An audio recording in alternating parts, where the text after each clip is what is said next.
cuello profundo, faringe y laringe ya es un tema corto ya para que ustedes se adentren a la parte quirúrgica abdominal y pélvica.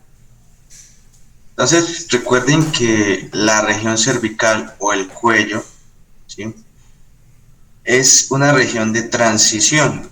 Y se puede decir que es la transición de lo que es el sistema nervioso central. Profe, qué pena. ¿Sí? ¿Están grabando la clase? No sé. Por milésima vez, sí. Ah, gracias, Andrés.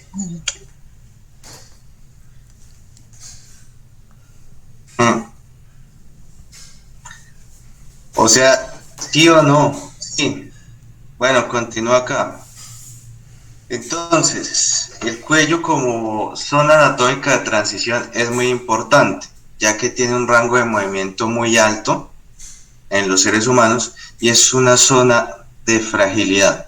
Entonces les decía que dentro de todo el porcentaje de los politraumatismos que se ven en todos los servicios de urgencias, porque a eso se van a ver enfrentados a politraumatismos, van a haber fracturas, trauma de cuello, trauma de tórax, trauma de abdomen, trauma cráneoencefálico. Entonces, todos esos traumatismos, el que reviste mayor prevalencia epidemiológicamente es el trauma de cuello. Y el problema del trauma de cuello es que, pues, encierra posible daño de órgano respiratorio, que tenemos la tráquea, daño de órgano digestivo, daños de órganos endocrinos, las vísceras, la tiroides, las paratiroides, y daños vasculares. Entonces, como ustedes pueden ver, la mayor parte de los mamíferos saben de eso instintivamente. Ustedes analizan los mamíferos, o sea, lo que son los felinos, los caninos, ¿sí? Bueno, nosotros ya como que en esa evolución ya ha desaparecido ese instinto, pero por lo general cuando ellos quieren atacar o cuando se entrenan para atacar, para matar, por lo general buscan la zona del cuello y por lo general buscan el paquete vasculonervioso. Entonces, si ustedes ven los leones, los lobos, entonces por lo general los perros, entonces siempre que buscan matar a su oponente, por lo general buscan ese paquete vasculonervioso y las estructuras que se encuentran en el cuello, porque son de las formas más fáciles de someter a la presa y llevarlo a la muerte. Entonces, si ustedes observan en otros medios o mecanismos de muerte, por ejemplo, los toreros cuando ya tienen que darle la estocada final que llaman, entonces lo que hacen es buscar la vértebra C7, el espacio entre C7, que es la vértebra cervical más prominente, y lo que hacen es buscar ese espacio entre C7 y C6. Nosotros también tenemos esa vértebra prominente, y al ser prominente lo que hace es que cuando hay flexión, ¿sí?, queda expuesta la médula. Entonces, cuando viene la estocada final, ¿qué estoy haciendo? Estoy cortando la médula y de todas formas a ese nivel el toro no está muriendo, el toro está desagonizando, lo desconectamos, prácticamente se puede decir, se desconectan las cuatro extremidades y simplemente sigue agonizando. Entonces, el cuello, dentro de toda esa dimensión cultural, entraña todo eso instintivamente, entraña aspectos culturales y también ustedes pueden encontrarse lesiones, por eso desde el taller para que estudiaran las zonas de trauma del cuello. Recuerden que la lesión del músculo cutáneo ya dice que es una lesión penetrante, entonces vamos a tener distintas connotaciones de lesiones. Ustedes van a encontrar, yo creo que han visto imágenes en Facebook de personas con lápices, con tenedores, con mordidas, ¿sí? Entonces, muchas veces las mordidas es mejor que sean por animales que por humanos. Entonces, por ejemplo, esos moraditos, esas manchas equimóticas en el cuello, muchas veces, ¿sí?, si son penetrantes pueden acarrear infecciones. Recuerden que la saliva del humano tiene bacterias anaerobias, puede producir fascitis necrotizante. En cambio, la de los perros solamente tiene bacterias por lo general gram positivas y aerobias, entonces no es tanto riesgo de que se pueda presentar un tipo de necrosis o de fascitis a nivel de esas zonas. Habíamos visto lo que era la porción superficial, las fascias y los recubrimientos que estaban, ¿sí? Entonces recuerden la poneurosis superficial, después lo que es la fascia superficial de la profunda, la prevertebral, la pretraqueal y la del seno carotídeo. Entonces vuelvo a hacer énfasis porque hay que tener eso en cuenta. Para ver un ataque, entonces siempre lo que hacemos es mirar la zona de la tráquea hacia adelante y el esófago hacia atrás. Vamos a tener tráquea hacia adelante, esófago hacia atrás y paquete vasculo nervioso. Entonces, esos órganos o esas vísceras que vamos a tener en el cuello, ya teniendo ese preámbulo de importancia, ¿sí?, que entraña el cuello, entonces van a ser la tiroides y la paratiroides, que son glándulas del sistema endocrino, que facilitan la primera, el metabolismo. O sea, todas las funciones del cuerpo van a estar entrañadas en las hormonas que produce la glándula tiroides, y la paratiroides, que controla el calcio también a nivel corporal. La laringe, entonces, es una serie de cartílagos, hay cartílagos pares e impares, que van formando parte de lo que es la vía aérea, ¿sí? Y ya pasamos ahí a la tráquea. Vamos a tener también el esófago y el paquete vasculonervioso realmente, que es importante, la vena yugular y la arteria carótida como tal. Entonces, en esa zona del triángulo del cuello vamos a encontrar ese paquete vasculonervioso. Por lo general se describe con el nervio vago, ¿sí? Ya el plejo braquial es algo más profundo, pero también puede estar en sus inicios.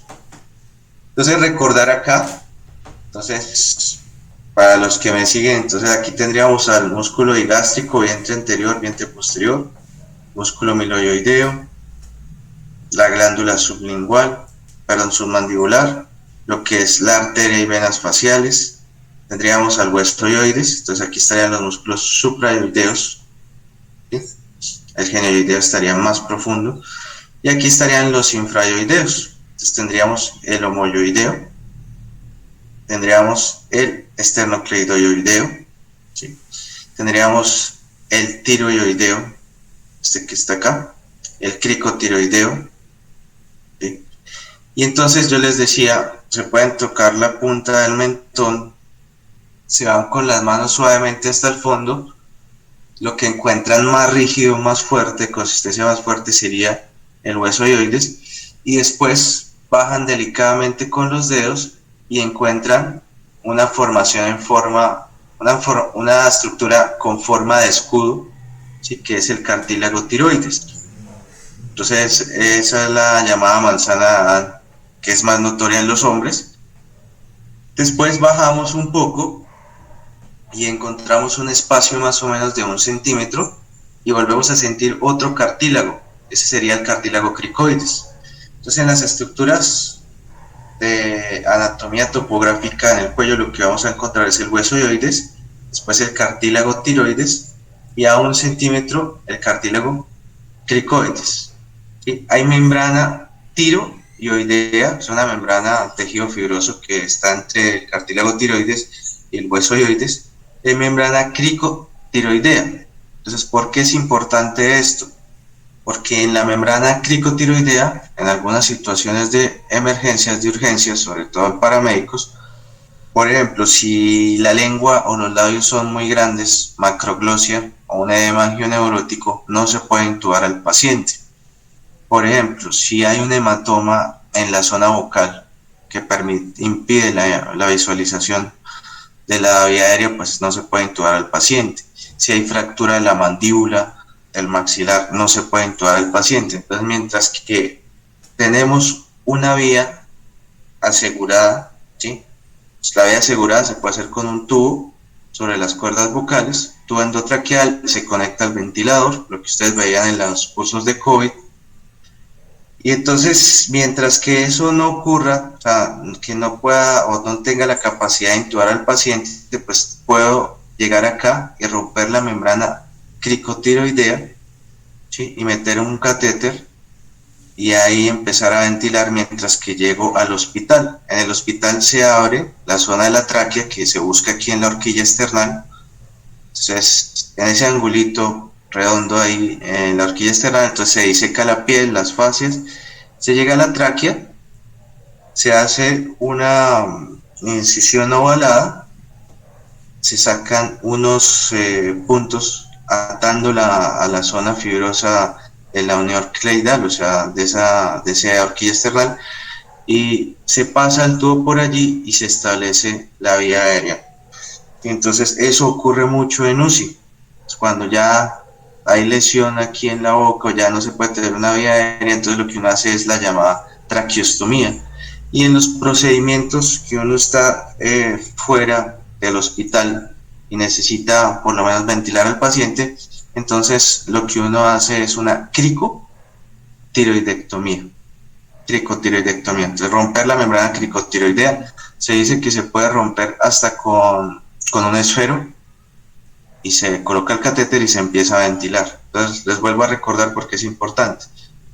Entonces la zona del hueso oioides, cartílago tiroides, cartílago cricoides, membrana tiroidea, membrana cricotiroidea, ¿sí? Ese sería el punto, y bajando unos centímetros yo podría ver la glándula tiroides. De hecho se puede ver si ustedes le piden al paciente que pase saliva, entonces uno puede ver los lóbulos de la glándula tiroides. Normalmente no se debe ver, pero hay personas delgadas o hay personas que tienen algo de crecimiento de la glándula. De todas formas, se debe investigar con hipotiroidismo. Entonces se puede presentar la visualización de la glándula tiroides. Entonces también muchas veces se les ve nódulos o cuando crece mucho, pues hay que asistir a una valoración prequirúrgica o una valoración con cirujano. Recuerden, vuelvo a repetir, este concepto es importante. Recuerden que aprendemos para la vida, no es para este tipo de situaciones realmente o para un examen. Recuerden que en los niños, entonces la regla del 90, entonces en los niños el 90% de las masas en cuello son benignas. Estas pueden ser infecciones por virus, pueden ser adenopatías, pueden ser estructuras que se inflaman y ya desaparecen. Y el 10% pueden ser malignas. En cambio que en los adultos, cuando aparecen masas o tumoraciones en el cuello, el 90% de probabilidad es malignidad. Entonces pueden ser tumores de la glándula tiroides, pueden ser tumores migratorios. Entonces la posibilidad de cáncer en el adulto pues es mayor. Bueno, entonces eso era lo que veíamos por la parte anterior. Por la parte lateral y la zona posterior, yo voy a definir algo acá, que es esta formación muscular que ustedes ven aquí en forma de tela que va bajando, ¿sí? En estas estructuras realmente aquí, porque estamos en cuello. Entonces, si ustedes observan, estos serían los llamados músculos constrictores faringios. Entonces hay una porción del músculo constrictor faríngeo que es superior, media e inferior. ¿Qué es importante sobre la membrana tiroidea? Pues toda estructura de membrana tiroidea que sea atravesada, ¿sí? Va a ser atravesada por el vaso y nervios laringeos superiores. Recordemos que el nervio laringeo recurrente y nervio laringeo superior son ramas del nervio vago y se encargan de la inervación de los músculos motores de la laringe. El músculo laringeo superior tiene unas ramas que se encarga de inervar la mucosa y de inervar el músculo cricotiroideo. Entonces aquí tendríamos la conformación ósea hacia adelante. Entonces tendríamos al hueso oioides con las astas menores, astas mayores. Sí, teníamos la zona de la faringe, que es lo primero que estudiamos. Pues no puedo decir que sea una víscera, sino puedo decirles que es como una casa de 3 pisos, donde la zona superior va a estar comunicada por la cavidad nasal, La zona media, segundo piso, estaría por la boca, cavidad bucal, y la zona inferior tenía comunicación con la laringe y con el esófago. Entonces, importante cuando uno va a intubar un paciente, recuerden, la tráquea va hacia adelante y el esófago va hacia atrás. Entonces, cuando uno hace la visualización de la vía aérea acá y pasa el tubo, uno tiene que estar traccionando la epiglotis para hacer que esta zona anterior pueda ser visualizada y yo poder introducir el tubo. ¿Sí? Si yo no veo la vía aérea, entonces lo más común es que el tubo va a irse por el esófago. Entonces el aire va a ir hacia el esófago, va a extender el estómago, el paciente va a vomitar, o sea, vamos a tener complicaciones cuando no se hace bien. Entonces, sobre la faringe, en límites anatómicos, hacia anterior vamos a tener la columna vertebral, hacia posterior las cavidades nasales, orales, laringe. Hace parte del sistema respiratorio digestivo y participa en las funciones de deglución, fonación, respiración y audición. Entonces recuerden que la trompa de Eustaquio es la comunicación entre la faringe y el oído medio. Entonces tendría la trompa faringo-timpánica, que sería esa comunicación. Entonces, anatómicamente hablamos de anterior y posterior, pero tengan en cuenta que en clínica tendríamos una zona superior, una zona media y una zona inferior, o lo que se conoce como rinofaringe, orofaringe y laringofaringe. Y esos límites estaría aquí en la zona superior, dados por las coanas, aquí por la zona del vestíbulo bucal y aquí por la zona de la epiglotis, serían las entradas o las comunicaciones a la faringe. Entonces, realmente la faringe, si ustedes leyeron la parte de la base del cráneo, tiene una zona que se llama apófisis faringea, está en la base del cráneo, en el reflejo de lo que es el clivus. Entonces ahí vamos a encontrar el llamado tuérculo faríngeo, y es el inicio, por eso ese límite está ahí, la base del cráneo. Realmente, ¿a dónde llegaríamos? Llegaríamos más o menos a nivel del cartílago cricoides, que sería a nivel del C6. ¿Sí? Tendríamos los segmentos de la nasofaringe, la orofaringe y la laringofaringe. Entonces tendríamos esas tres situaciones. Otras clasificaciones me hablan de una faringe facial, ¿sí?, y otra cervical. Pues la faringe facial sería toda la que está en esta constitución. Pero realmente lo que tendríamos acá es la parte de la comunicación con la laringe. Entonces tendríamos el cartílago epiglótico, esta cavidad formada por las cuerdas vocales superiores y cuerdas vocales inferiores, se llamaría, o sea, lo que es el 6 se llamaría ventrículo laríngeo. Tendríamos las cuerdas vocales superiores, las cuerdas vocales inferiores, y el inicio de la tráquea hacia ese punto. Y bueno, esa fascia iría comunicando hacia allá. Los tres músculos de la faringe serían los que habíamos denotado antes, los constrictores faríngeos superiores, medios e inferiores. El superior tendría una configuración más o menos desde la apófisis pterigoides, que ustedes recuerdan que hace parte del hueso esfenoides, hacia la fascia del bucinador y hacia la lengua. Entonces, cuando se está masticando ya hay una comunicación para que el músculo constrictor faríngeo vaya haciendo ondas y vaya pasando el bolo alimenticio.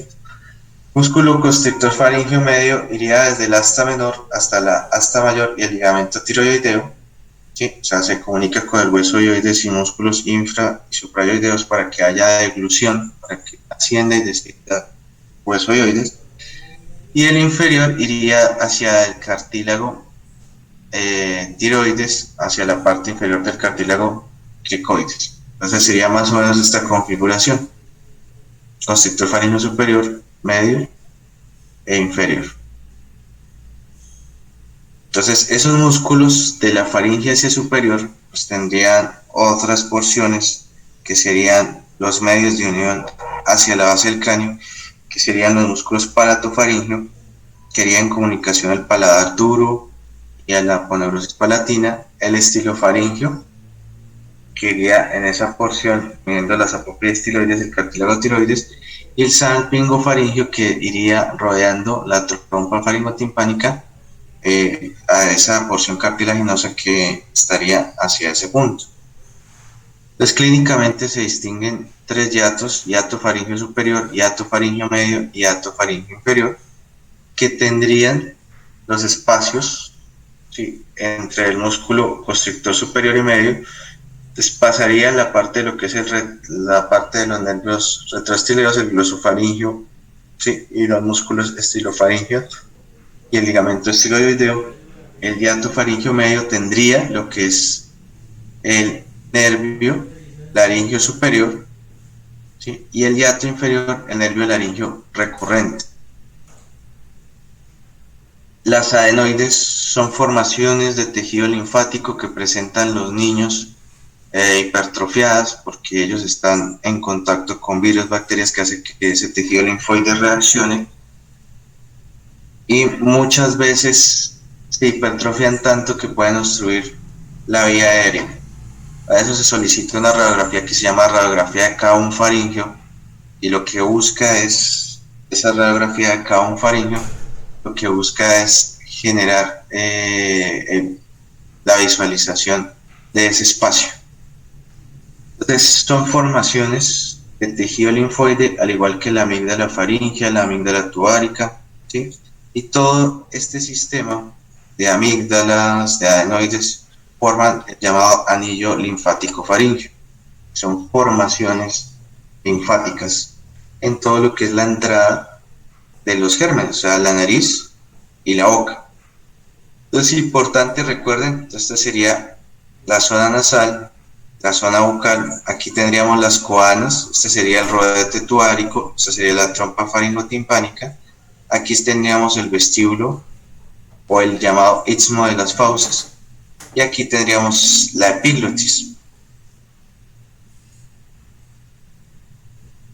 Entonces, sobre la orofaringe, entonces recuerden, tendríamos el istmo de las fauces y la comunicación. En el aspecto clínico, tener en cuenta que no todas las amigdalitis hay que darles antibiótico. Hay unas indicaciones claras sobre infecciones por estreptococo.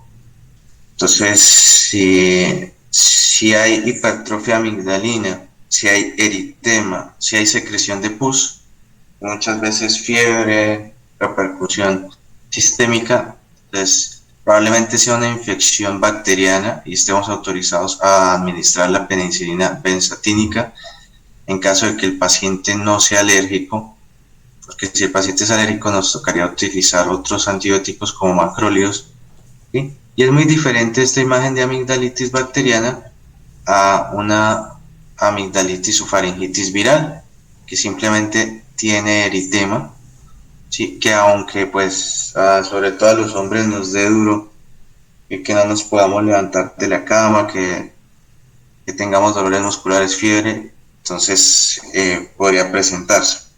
Ahora, en el aspecto del coronavirus, miren que hay una clasificación por puntaje de 5 puntos, y realmente la faringitis o el dolor faríngeo, o el que llaman carraspera, solamente da 1 punto. Hay otros aspectos como la dificultad respiratoria que da 20 puntos, tos 5 puntos, fiebre 5 puntos, anosmias. Sí, recuerden que el coronavirus puede causar anosmias. Entonces no hay, no se diferencian los olores. Entonces, dentro de toda esa clasificación de las faringitis, entonces, o el dolor de garganta, simplemente tiene 1 punto.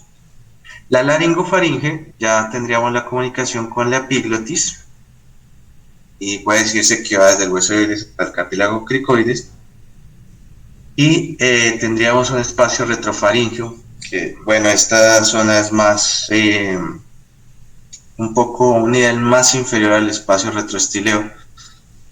Importante es en la parte de cirugía de cuello. Entonces digamos que aquí solamente lo tomamos por encima. Entonces digamos que es el espacio que está confinado a la zona posterior de la faringe y a lo que es la zona prevertebral, o sea, ese pequeño espacio que está allí entre esas láminas. que realmente, pues para que tengamos acceso, pues para hacer cirugías profundas y complicadas. Entonces, para recordarles, este es el espacio retroestileo. Esta sería la zona de disociación de las estructuras del espacio retroestileo. Entonces, para que se acuerden, tendríamos la arteria carótida interna, la vena yugular interna, el nervio vago, el tronco simpático, o sea, ganglio cervical superior, medio, inferior, el nervio hipogloso, el nervio vago, ¿sí? Y los que se devuelven, recuerden que son los nervios laringios recurrentes. Esta es la entrada de los 3 pisos que hablábamos. Entonces, esto serían las coanas, este sería el istmo de las fauces y esta sería la epiglotis. Pues, aquí les voy mostrando algunas situaciones. Lo que hemos hecho acá es cortar los músculos faringios y tener una comunicación aquí con el esófago. Entonces tendríamos lo que es la exposición de esas zonas, pero sirve también para ver los cartílagos que tiene la laringe. Entonces, cartílago epiglótico, si tendríamos aquí el cartílago corniculado, el cartílago cuneiforme y arriba el ariteno epiglótico. Entonces, esto era lo que teníamos ahí, los músculos cricofaringios, y aquí es el corte sagital de esos músculos. Pues, paralelo a ellos estaría la parte de la vena yugular, la arteria carótida común, ¿sí? Dependiendo del nivel, pues tendríamos nervios laringeos recurrentes, ¿sí? O nervio glosofaringeo. Entonces, dentro de las estructuras de lo que es la laringe, tendríamos el cartílago tiroides, de una forma de escudo, a un centímetro el cartílago cricoides, y aquí la tráquea, llamado cartílago epiglótico. La epiglotis sigue siendo un cartílago epiglótico, y si ustedes observan, tendríamos la zona de los ligamentos vestibulares y ligamentos bucales. Pues para los que leen pro, recuerden que a los argentinos les gusta no llamar cuerdas bucales, porque las llamadas cuerdas serían esta parte de los ligamentos, sino que a ellos les gusta llamarlo como pliegues, pliegue vocal superior, pliegue vocal inferior. Bien. Nomenclatura más española, anglosajona, llaman cuerdas vocales. Bien. Otras nomenclaturas hablan de los pliegues bucales y los pliegues vestibulares, pues para que lo tengamos en cuenta. Las connotaciones, cartílago tiroides simplemente tiene una escotadura, tiene unas astas superiores y unas astas inferiores. El cartílago epiglótico tiene una forma de lengua con un vértice. El cartílago cricoides, una formación como de semicilindro, y tendríamos hacia acá la zona anterior de lo que veíamos, cortando lo que era los músculos faringes. Tendríamos encima del cartílago cricoides, tendríamos esta formación triangular que se llama cartílago aritenoideo o cartílago aritenoides, y en la punta los llamados cartílagos corniculados. Entonces, esta sería mi información: el cricoides, el tiroides, corniculados, epiglótico, tiroides, cricoides, tráquea. O sea, aquí estarían los ligamentos bucales, los ligamentos vestibulares, ¿sí? Ya con la zona de mucosas, en un corte sagital, pues tendría el cartílago, el epiglotis, tendría el cuneiforme, el corniculado, músculo aritenoideo transversal, la zona del ventrículo laringio, el pliegue vocal, ¿sí? Y el pliegue vestibular. Esto lo llaman también pliegue vestibular, cuerdas vocales falsas, y hacia abajo las cuerdas vocales verdaderas, los pliegues vocales. Importante músculo cricotiroideo, ¿sí? Aquí está el orificio para los nervios laringeos superiores, vasos laringeos superiores.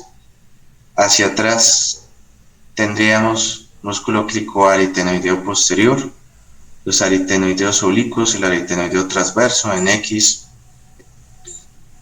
y la configuración de cómo va la mucosa, ¿sí? Y tenemos una capa muscular. Entonces recuerden que todos los músculos que La laringe, a excepción del músculo cricotiroideo, están inervados por el nervio laringio recurrente. Y recuerden que ese nervio laringio superior estaría atravesando la membrana tiroidea. De resto, entonces, nervio laringio recurrente, ¿sí? Daría el llamado nervio laringio inferior, pero normalmente se llama nervio laringio recurrente. Entonces estaría inervando lo que es el tiroaritenoideo, el cricoaritenoideo posterior, el cricoaritenoideo lateral, los aritenoideos transversos oblicuos y el músculo vocal. Es importante tener en cuenta cuáles son los que relajan, ¿sí? Los que abducen. Pues cuando uno habla, hace abducción. Entonces está muy implicado lo que es el cricoaritenoideo y la zona del cricotiroideo, pero también cuando se tienen las pausas o distintos tonos se hace aducción. Entonces tendríamos el cricoaritenoideo lateral, los aritenoideos. Cuando se canta, entonces lo que se hace es generar vibraciones en las cuerdas vocales, en la zona de los músculos que generan abducción y aducción. Este sería mi nervio vago. Observen cómo viene la rama del nervio laringio superior perforando la membrana tiroidea. Entonces tiene dos ramas, una rama interna y una rama externa. La rama interna inerva la mucosa, o sea, da el dolor de la zona de la laringe. Entonces cuando hay lesiones como los poxvirus, las verrugas también pueden aparecer ahí en la laringe. Pues esa sensibilidad se transmite por la rama interna del nervio laringio superior, que va por el nervio vago, y el nervio laringio superior tiene su rama externa que iría al músculo cricotiroideo, el músculo que está aquí en la zona anterior.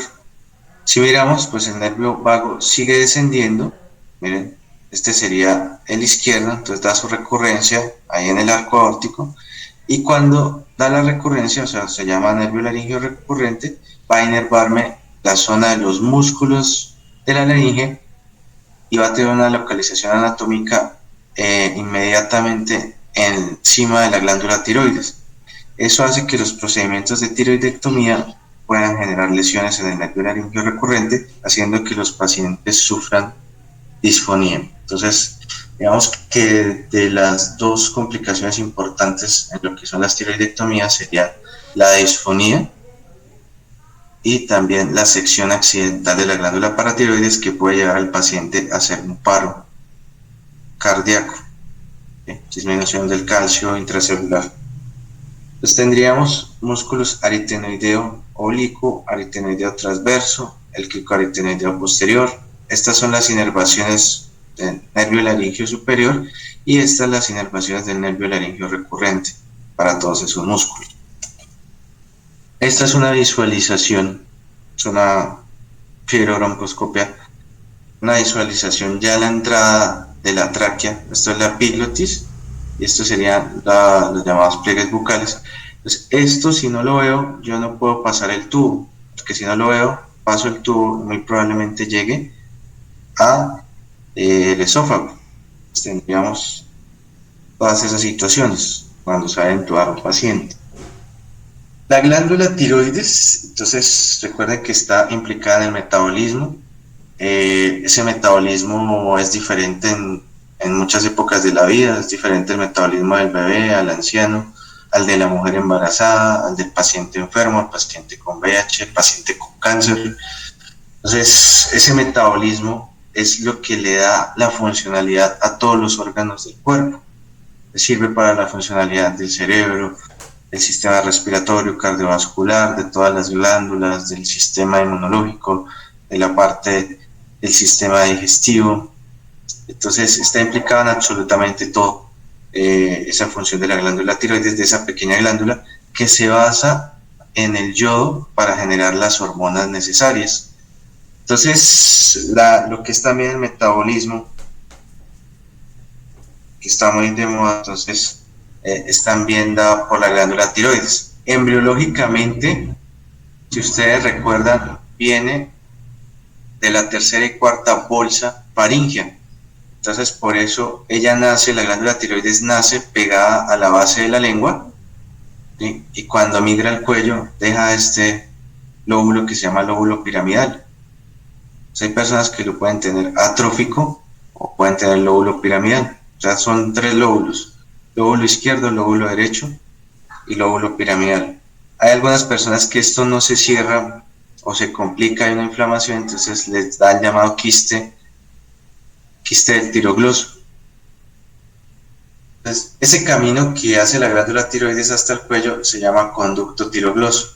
Entonces, cuando se cierra y se forma un quiste, se forma quiste del tirogloso. La glándula tiroides entonces está implicada en esa parte, y hago el siguiente ejemplo. Entonces, hay animales que tienen el metabolismo supremamente elevado. Entonces, el ejemplo clásico son los perros. Entonces, los perros tienen un metabolismo elevado. Entonces, cuando ustedes los ven, ellos van cambiando muy fácil. Ellos tienen la capacidad de comer mucho y metabolizar todo. También tienen una energía impresionante, porque lo que hace ese metabolismo es generar energía. En la fase de niños, los humanos también tienen ese metabolismo acelerado. Entonces, muchos de esos niños se alimentan mucho. Ustedes ven los bebés, entonces ellos comen mucho, hacen un almacenamiento de grasa que se llama la grasa parda, ¿sí? Y entonces comen mucho y se mueven mucho, van creciendo, entonces se vuelven delgaditos, ya viene la hormona de crecimiento y hace que toda esa grasa se consuma normalmente, y los niños en la adolescencia ya pasan a ser delgados. Entonces se puede decir que están prácticamente los músculos adheridos al hueso. Eso es el patrón normal. Sin embargo, en estas épocas ustedes han visto que por la moda y todas esas situaciones, muchos jóvenes lo que buscan es consumir proteína y cambiar esa visualización. Entonces, ese estado anatómico normal. Entonces, el consumo de proteína puede generar daños hepáticos, puede dañar la parte del metabolismo y también puede dañar lo que es el sistema hormonal.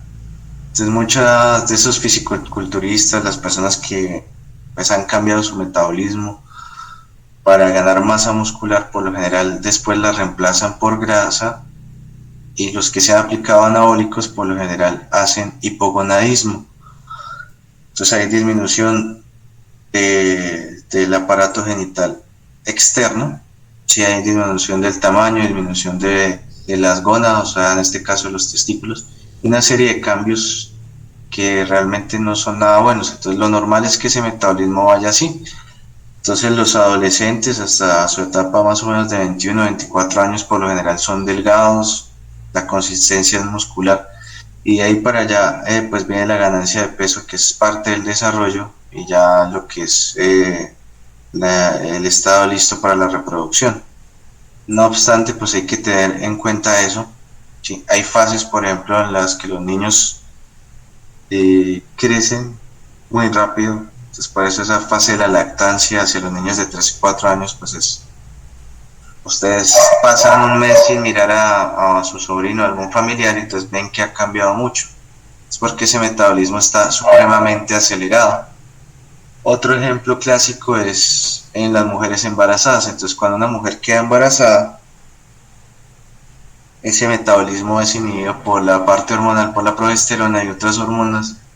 Entonces, el metabolismo disminuye, la función de la glándula tiroides disminuye. Sí, porque un metabolismo acelerado podría ejercer rechazo sobre el bebé. Entonces, el metabolismo desacelerado de esa mujer embarazada va a generar aumento de peso, acumulación de grasa, cambios notorios morfológicos en la mujer, y eso es lo que hay que tener en cuenta con respecto al metabolismo. La glándula tiroides puede irse, sí, por ejemplo, en los perros, sí, ese metabolismo tan alto, ese gasto de energía tan alto que ellos tienen, se paga, o el metabolismo alto se paga con envejecimiento. Entonces, por eso ustedes ven que nuestros perros por lo general envejecen rápidamente. Entonces, pues dicen un año de humano equivale a 7 años de canino. Entonces, ese metabolismo alto genera hipertermia, genera una sensación de catecolaminas elevadas. Entonces, por eso ven que ellos siempre andan alertas, andan en posición como de ataque, ¿sí? O sea, su constitución animal está para defender la manada. Los ancestros de lobos tienen que andar con muchos miembros de la familia y estar atentos ante algún intruso. Ese metabolismo también explica el sistema inmunológico de los perros, que para que ustedes entiendan es como cuando ustedes ven esas películas de hombres lobos cuando hay regeneración celular. Entonces, por ejemplo, los lobos o los perros, ustedes muchas veces ven que pueden tener heridas y su sistema inmune, su respuesta inmune lo que hace es soldar los huesos y regenerar los músculos. Entonces es algo impresionante que tienen ellos gracias a ese metabolismo. Pero desafortunadamente ese metabolismo, que muchas veces es monstruoso, puede llevarlos a muertes rápidas por envejecimiento prematuro. Entonces el metabolismo rápido se paga con envejecimiento. Claro que la parte anatómica, tengan en cuenta. ¿Qué relación tendría eso, por ejemplo, con los niños que... ¿Con los niños que qué? Es que hay una patología, no me acuerdo cómo se llama, que los niños nacen como si estuvieran viejitos, ¿sí? O sea, el aspecto físico es... La progeria. Sí, esa, ¿qué relación podría tener? ¿No? Sí, o otra estás hablando. Es que, pues sí, no estoy segura. Es que la patología, es que los niños nacen como si, con un aspecto de una persona de mayor, ¿sí? Y a lo largo del tiempo van pareciéndose más a unos niños. ¿Sí me hago entender? Sí. Bueno, los niños con progeria pues no nacen como un niño normal, pero pues tienen aspectos sí, que indican la progeria. Entonces tienen alteraciones en los globos oculares, tienen alteraciones faciales, en la piel creo que tienen un aspecto muy velludo y bueno. Entonces eso ya es una enfermedad genética, ¿sí? Y lo que causa es que esas células sean inestables, que esas células no cumplan el ciclo normal que ustedes conocen ahí, ciclo celular normal, y entonces lo que hace es que pasen rápidamente al ciclo de envejecimiento. Entonces, para que uno envejezca, tienen que acortarse los telómeros, y ese acortamiento de telómeros en los cromosomas se produce cuando han habido replicaciones. ¿Sí me hago entender? Pues si tú has vivido muchos años, pues la replicación ha sido mucha, las células se han replicado mucho y entonces los telómeros se empiezan a acortar, ¿sí? Eso también explica el cáncer. Cuando ha habido mucha replicación, los telómeros se acortan, activan al gen P53, entonces hay más riesgo de tener cáncer. Entonces cuando uno envejece hay más riesgo de tener cáncer y va teniendo los cambios del envejecimiento. Entonces eso se ha buscado sobre la parte de los telómeros. En el caso de la progeria sí es una proteína genómica ahí en los cromosomas que lo que causa es eso, o sea, la replicación se hace tan rápido que los telómeros se acortan. Entonces son niños, si no estoy mal, llegan más o menos hacia los 4 o 10 años porque no pueden sobrevivir más porque sus células hacen una fase de envejecimiento muy rápida. Es una enfermedad pues interesante, sobre todo para la investigación. Afortunadamente es raro, pero sí eso ocurriría ahí, pero no tanto por el metabolismo, sí, que sería la tiroides, sino sería por causas genéticas. En esta enfermedad sería por causa genética.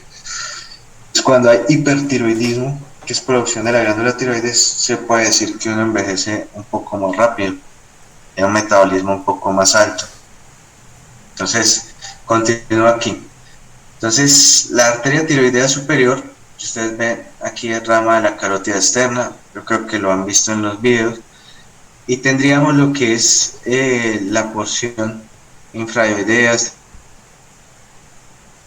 esternocleidomastoidea, las glandulares. ¿Sí? Hay una rama que es la tiroidea IMA, ¿sí? O la llaman tiroidea media, que no es frecuente, o sea, no es, o sea, no todas las personas la tienen, me da en este momento la palabra,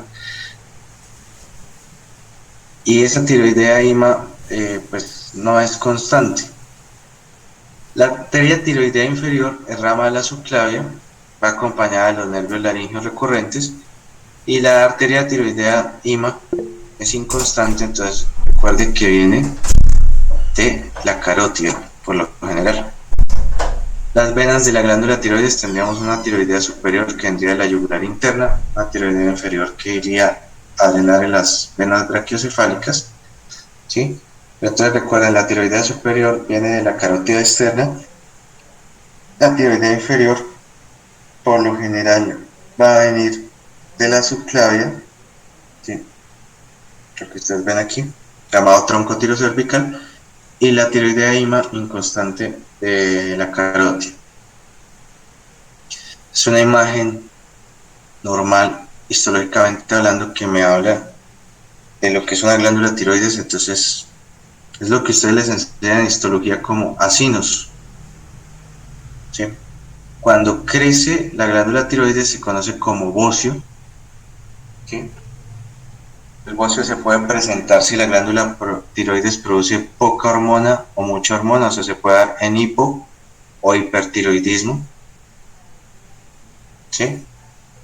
Entonces, antes, hace unos años, hace unos 40 años en Colombia, no había suplementación con yodo, y entonces muchos pueblos, sobre todo de tierras frías del altiplano cundiboyacense, muchos pueblos tenían lo que las personas, o sea, era muy común ver a las personas con coto, que llamaban coto o bocio, ¿sí? Es menos frecuente en regiones costeras porque por el consumo de pescado y mariscos, pues hay consumo de yodo y de fósforo. Las glándulas paratiroides, si ustedes observan, están dentro de la glándula tiroides, ¿sí? Son 4, por eso es muy factible que cuando se hace una tiroidectomía se puedan romper, se puedan llevar, ¿sí? Y se encargan del metabolismo del calcio. Hay glándulas tiroides y paratiroides ectópicas. Entonces, ¿qué es ectópica? Que no está en el lugar donde normalmente debería estar. Entonces uno espera que la tiroides y la paratiroides estén aquí, pero puede haber tejido tiroideo o paratiroideo hasta en la clavícula, ¿sí? O en el hueso ioides. Eso explica por qué muchos tumores de glándula tiroides hay que investigarlos después, y porque ese tejido tiroideo ectópico puede generar cáncer también. Pues así es como se ve el lóbulo piramidal. Bien. Y bueno, sobre la circulación del cuello, ya lo hemos visto. Esófago no hablamos porque eso ya viene en la parte digestiva, ¿sí? Ven cómo viene la configuración de la vena yugular. Esta es la llamada vena yugular interna, ¿sí? Esta la vena yugular externa, ¿sí? Hay otra que es la vena yugular anterior. Y bueno, la vena yugular se va a unir, vena yugular interna se va a unir con la subclavia para formarme el tronco venoso brachiocefálico. Y lo mismo hacia este lado, los dos troncos venosos brachiocefálicos me forman hacia arriba lo que es la vena cava superior. En radiología esto lo llaman a la vena innominada, pero realmente es la vena cava superior. Nervios del cuello, pues ustedes ya tuvimos ese acercamiento, la cadena simpática, el nervio vago, nervio laringeo recurrente, nervio laringeo superior, acuérdense. La cadena simpática, entonces en los cadáveres se alcanza a ver el ganglio cervical simpático superior, y este sería el procedimiento que conocemos como traqueostomía. Entonces les decía, el aspecto de urgencias podemos hacer crico, tiroidectomía, o sea, romper acá y colocar un catéter para ventilar con el ambú, y ya en cirugía lo que puedo hacer es hacer una incisión acá o en UCI, ¿sí?, para llegar a la tráquea, romper la tráquea e introducir un tubo, asegurar la vía aérea.